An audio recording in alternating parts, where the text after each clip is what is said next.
بسم اللہ الرحمن الرحیم۔ السلام علیکم ورحمۃ اللہ وبرکاتہ۔ بسم اللہ الرحمن الرحیم۔ عزیز طلباء کرام، اسلامیات کے مضمون اسلام اور سائنس کا آج ہمارا سبق نمبر 8 ہے، جس کا عنوان ہے جابر بن حیان۔ یہ اب ہمارا مسلم سائنسدانوں کے اوپر ایک تسلسل شروع ہو رہا ہے، تو اگلے چند اسباق میں ہمارا مسلم سائنسدانوں کے تعارف پر مبنی اور ان کے کارہائے نمایوں پر مبنی چند اسباق چلتے رہیں گے۔ تو آج ہمارا جابر بن حیان کے اوپر ہے، اور جابر بن حیان کا تعارف آج ہم دیکھیں گے۔ تو نیا سبق شروع کرنے سے پہلے ہم پچھلے سبق یعنی سبق نمبر 7 کا خلاصہ دیکھتے ہیں۔ پچھلے سبق میں ہم نے کائنات کا اختتام پڑھا تھا۔ کائنات کے اختتام کے بارے میں جو مختلف نظریات تھے ان کو تفصیلاً دیکھا تھا۔ تو کائنات کے اختتام کے بارے میں پچھلے سبق میں ہم نے سائنسدانوں کا نظریہ دیکھا تھا کہ سائنسدان کائنات کے اختتام کے بارے میں کیا خیالات رکھتے ہیں۔ ایسے ہی پچھلے سبق میں ہم نے یہ دیکھا تھا کہ کائنات کا اختتام اسلام اور قرآن کی روشنی میں کیا ہے۔ تو دونوں میں مائنر سا فرق تھا۔ کائنات کے اختتام پذیر ہونے پر دونوں متفق ہیں۔ سائنسدان بھی کہتے ہیں کائنات ایک ٹائم میں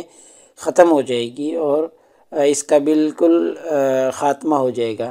اور ایسے ہی اسلام اور قرآن بھی یہی کہتا ہے کہ جی کائنات ایک وقت آئے گا کہ ختم ہو جائے گی۔ فرق صرف یہ تھا کہ سائنسدان کہتے تھے یہ خود بخود ہو جائے گی، جبکہ اسلام اور قرآن کی روشنی میں یہ پتہ ملتا ہے کہ کائنات خود بخود ختم نہیں ہوگی، بلکہ اللہ رب العزت کا جب حکم ہوگا جب قیامت قائم ہوگی، اور قیامت قائم ہونے کو ہی کائنات کا اختتام کہا جاتا ہے۔ تو انشاءاللہ آج کے اس سبق میں ہم جابر بن حیان کی تاریخ پیدائش کے بارے میں پڑھیں گے،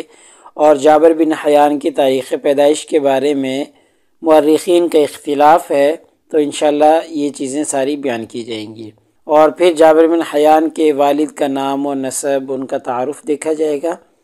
اور پھر جابر بن حیان کی ابتدائی زندگی اور ان کی تعلیم و تربیت پر روشنی ڈالی جائے گی۔ اس کے بعد جابر بن حیان کا مسلک دیکھیں گے، آیا یہ شیعہ تھے یا مسلم سنی تھے، کیا تھے، انشاءاللہ ان کا مسلک ہم تفصیلاً دیکھیں گے۔ اور ایسے ہی آخر میں ان کی تصانیف ہم انشاءاللہ پڑھیں گے کہ انہوں نے کون کون سی اہم کتب تصنیف کی ہیں۔ تو اب ہم سب سے پہلے جابر بن حیان کی تاریخ پیدائش کے بارے میں بات کرتے ہیں۔ تو جابر بن حیان کے حالات زندگی کے بارے میں جتنی کچھ ذرائع سے معلومات ہمیں ملی ہیں، ان میں کافی تضاد پایا جاتا ہے، اور یہ اگر ہم صرف تاریخ پیدائش کو ہی دیکھ لیں تو تاریخ پیدائش کچھ مورخین نے تو 159 ہجری لکھی ہے، یعنی 159 ہجری میں جابر بن حیان کی پیدائش ہوئی ہے، جبکہ کچھ سوانح نگاروں نے آپ کی جو تاریخ پیدائش ہے وہ 120 ہجری لکھی ہے۔ اب دیکھیں تضاد بھی کافی زیادہ ہے، کہاں 120 ہے اور کہاں 159 ہے۔ تو اگر 1-2 سال کا فرق ہو تو بات سمجھ میں آتی ہے، لیکن ان میں کافی زیادہ فرق ہے، تو اب کوئی ہم طے بھی نہیں کر سکتے کہ جی کون سی ان کی تاریخ پیدائش زیادہ درست ہے۔ ایسے ہی ان کی عربی اور عجمی ہونے بھی مورخین کا اختلاف ہے۔ کچھ مورخین تو ان کو خراسانی کہتے ہیں کہ یہ نسل خراسانی تھے، اور کچھ مورخین ان کو خالص عرب بتاتے ہیں کہ یہ عربی تھے اور عربی النسل تھے، خراسانی نہیں تھے۔ اب ہم آپ کے والد کا مختصراً تعارف دیکھتے ہیں۔ جابر بن حیان کے والد کا نام حیان بن عبداللہ تھا، اور آپ کا تعلق کوفہ سے تھا۔ کوفہ کے ایک عرب قبیلے بنو ازد میں آپ رہتے تھے، اور یہ یہاں پر وہی اختلاف برقرار ہے کہ آپ عربی النسل تھے یا خراسانی الاصل تھے۔ تو بہرحال کچھ لوگوں نے، کچھ مورخین نے عربی النسل کہا ہے اور کچھ نے خراسانی الاصل کہا ہے۔ اور اگر پیشے کے حوالے سے دیکھے جائیں تو جو جابر بن حیان کے والد حیان تھے، ان کا پیشہ جو تھا وہ عطر کا تھا، یعنی آپ عطار تھے، اور کوفہ میں آپ کا ایک مطب بھی تھا۔ ایسے ہی چونکہ آپ کے والد شیعہ تھے، اور شیعہ ہونے کے ناطے سے وہ اموی حکیمت کے خلاف تھے، اور اس لیے ان کی جتنی بھی ہمدردیاں تھیں وہ ساری کی ساری بنو ہاشم کے ساتھ تھی، اور اسی لیے جب بنو عباس نے اموی حکومت کے خلاف زیر زمین سرگرمیاں شروع کی تو یہ بھی عباسی تحریک کے داعیوں میں شامل ہو گئے تھے اور عباسی تحریک کے ایک سرگرم کارکن کی حیثیت سے کام کرنے لگے۔ اور یہی وجہ ہے کہ ان تحریکوں کی صورت میں ہی اور ان کی ضرورت کے پیش نظر ہی آپ نے عرب اور عجم کے مختلف شہروں میں بھی سفر کیے۔ چونکہ آپ داعی تھے بنو عباس کے، تو اس لیے ایک داعی کو مختلف شہروں میں جانا پڑتا ہے، اور یہی وجہ ہے کہ جب آپ خراسان کے شہر طوس میں رکے ہوئے تھے یہ دعوت کے اعتبار سے ہی، تو وہاں پر ہی آپ کے بیٹے جابر کی ولادت ہوئی تھی۔ اب ہم جابر بن حیان کی ابتدائی زندگی اور ان کی تعلیم و تربیت کے بارے میں بات کرتے ہیں۔ تو جابر بن حیان نے مذہبی تعلیم جو حاصل کی وہ شروع میں شیعہ عقائد کے مطابق حاصل کی تھی، اور پھر وہ اپنے والد کے ساتھ مکتب میں ان کا ہاتھ بٹانے لگے، ان کے ساتھ کام کرنے لگے، اور یہیں سے وہ علم طب کی طرف راغب ہوئے تھے۔ علم طب ان کو سیکھنے کا شوق پیدا ہوا، اور اسی طریقے سے انہوں نے باقاعدہ اپنے والد سے طب کے اندر یا مکتب کے اندر رہتے ہوئے باقاعدہ طب پڑھی تھی، اور طبابت کے جو گر تھے جو ان کے والد جانتے تھے وہ انہوں نے جابر کو سکھائے تھے۔ پھر آہستہ آہستہ ان کا شوق جو ہے وہ طب سے کیمیا کی طرف بڑھنے لگا، یعنی فن دوا سازی سے وہ کیمیا کی طرف متوجہ ہونے لگے، اور آہستہ آہستہ اس کیمیا فن کے اندر ان کی دلچسپی بڑھنے لگی، یہاں تک کہ ایسا بھی ہوا کہ انہوں نے علم کیمیا کو ہی اپنا اوڑھنا بچھونا بنا لیا تھا۔ اور اسی مقصد کے لیے اس دور کے فاضل کیمیا دان جو تھے، اسی مقصد کے لیے اس دور کے ایک بہت بڑے کیمیا دان حربی الحمیری کے سامنے انہوں نے ذانو تلمذ طے کیے، ان کی شاگردی اختیار کی، اس لیے تاکہ یہ کیمیا میں اور زیادہ مہارت پیدا کر سکیں۔ اور چونکہ آپ جو تھے وہ ذہین و فطین تھے، اس لیے اور ایک ماہر استاد کی رہنمائی حاصل ہو گئی، تو پھر کیمیا میں آپ نے ایسے جوہر دکھائے جو کہ پہلے کبھی کسی نے نہیں دکھائے تھے۔ اور ایسے ہی جب آپ شاگردی اختیار کیے ہوئے تھے اور آپ کیمیا کے جوہر دکھا رہے تھے، تو ان دنوں میں عباسی خلیفہ ہارون رشید جو تھے ان کے وزیر یحییٰ بن خالد بن مکی کی جو ایک لونڈی بیمار ہو گئی تھی، جس کے علاج کے لیے یحییٰ نے جابر بن حیان کو بغداد بلایا، اور جابر بن حیان نے اس لونڈی کا علاج کیا، تو آپ کے علاج سے وہ ٹھیک ہو گئی، صحت یاب ہو گئی۔ تو یہی وجہ ہے کہ پھر اس کے بعد جابر بن حیان کے ہارون رشید کے ساتھ بھی اچھے تعلقات ہو گئے، اور ہارون رشید نے ان کو اپنا معالج مقرر کر لیا۔ ایسے ہی جابر بن حیان کے بارے میں یہ بحث بھی کافی کی جاتی ہے کہ جابر بن حیان آیا شیعہ عقائد رکھتے تھے یا سنی عقائد رکھتے تھے، یا بالفاظ دیگر ہم یوں کہہ سکتے ہیں کہ وہ شیعہ تھے یا سنی تھے۔ تو جیسا کہ ہم نے پیچھے بھی پڑھا ہے کہ بعض مورخین کے نزدیک وہ شیعہ تھے، اور لیکن اکثر مورخین کہتے ہیں کہ وہ شیعہ نہیں تھے۔ جو مورخین کہتے ہیں بعض کہ جی وہ شیعہ تھے، وہ ثبوت کے طور پر کہتے ہیں کہ انہوں نے جو تعلیم حاصل کی تھی، ابتدائی تعلیم اور مذہبی تعلیم، وہ شیعہ عقائد کے مطابق تھی۔ ایسے ہی جو شیعہ ثابت کرتے ہیں وہ کہتے ہیں کہ امام جعفر صادق جو تھے وہ ان کے استاد تھے، کیونکہ انہوں نے جابر بن حیان نے ان کو اپنا استاد تسلیم کیا ہے، اور اپنی کتاب میں ان کا نام بھی ذکر کیا ہے۔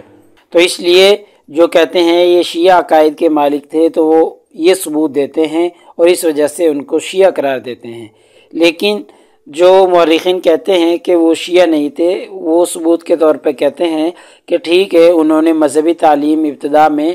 شیعہ عقائد کے مطابق حاصل کی تھی، لیکن وقت گزرنے کے ساتھ ساتھ ان کے مذہبی خیالات میں تبدیلیاں واقع ہوتے رہیں۔ اور جو یہ بات ہے کہ جی انہوں نے امام جعفر صادق سے کسب فیض کیا ہے، ان سے تعلیم حاصل کی ہے، چونکہ جابر بن حیان نے ان کو استاد تسلیم کیا ہے، تو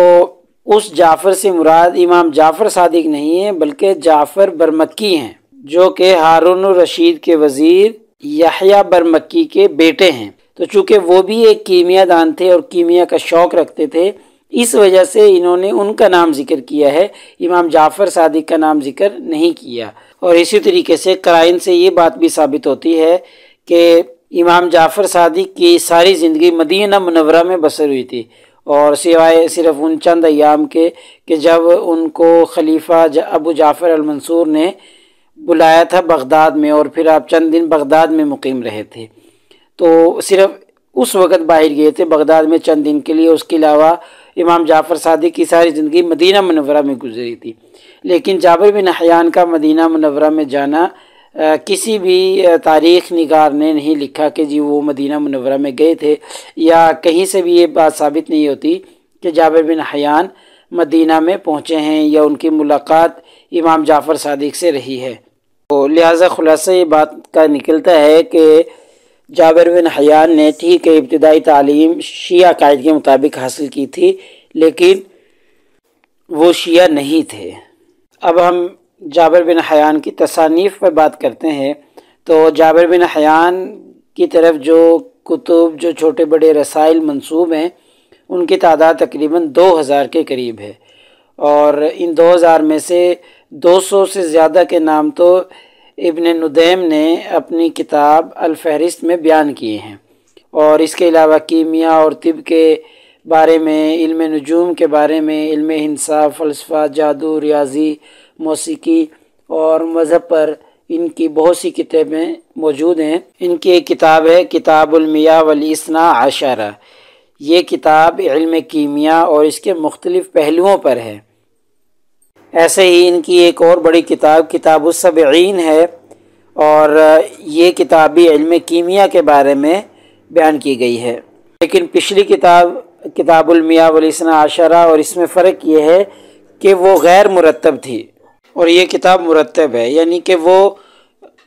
غیر منظم تھی، غیر مربوط تھی، متفرق مضامین کا مجموعہ تھی، اور یہ کتاب باقاعدہ تنظیم کے ساتھ منظم انداز میں لکھی گئی ہے۔ اور ایسے ہی اس کے علاوہ ان کی بہت سی اہم تصانیف جو ہیں وہ اسرار الکیمیا ہے، اصول الکیمیا ہے، السموم ہے، کتاب الرحمہ ہے، اور العہد، صندوق الحکمہ، کتاب الکیمیا، اور اس کے علاوہ الزیق الشرقی وغیرہ یہ ان کی اہم تصانیف ہیں۔ اور ان تمام تصانیف میں سے ان کی جو 5 کتابیں کتاب الکیمیا، کتاب الرحمہ اور کتاب السبعین، کتاب التجمیع اور الزیق الشرقی، یہ کتابیں 15ویں صدی عیسوی تک یورپ کی درس گاہوں میں پڑھائی جاتی رہی ہیں، اور اس کے علاوہ ان کتابوں کے ترجمے مختلف زبانوں میں، مختلف یورپی زبانوں میں بھی ہو چکے ہیں۔ اور اسی طریقے سے مغربی جو کیمیا دان ہیں وہ 18ویں صدی عیسوی تک جابر بن حیان کے افکار سے ہی استفادہ کرتے رہے، اور آج بھی ایسا ہی ہے کہ اہل یورپ کے جو سائنسدان ہیں، کیمیا دان ہیں، ان کے کیمیائی نظریات پر جابر بن حیان کی گہری چھاپ نظر آتی ہے، اور یورپ میں علم کیمیا کی جو ترویج اور ترقی ہوئی ہے وہ ساری کی ساری جابر بن حیان کی مرہون منت ہے۔ جابر بن حیان کی تحقیقات کو ہی مغربی سائنسدانوں نے، مغربی کیمیا دانوں نے بنیاد بنا کر پھر آگے اس پر موجودہ ترقی کی جو صورت ہے یہ تعمیر کی ہے۔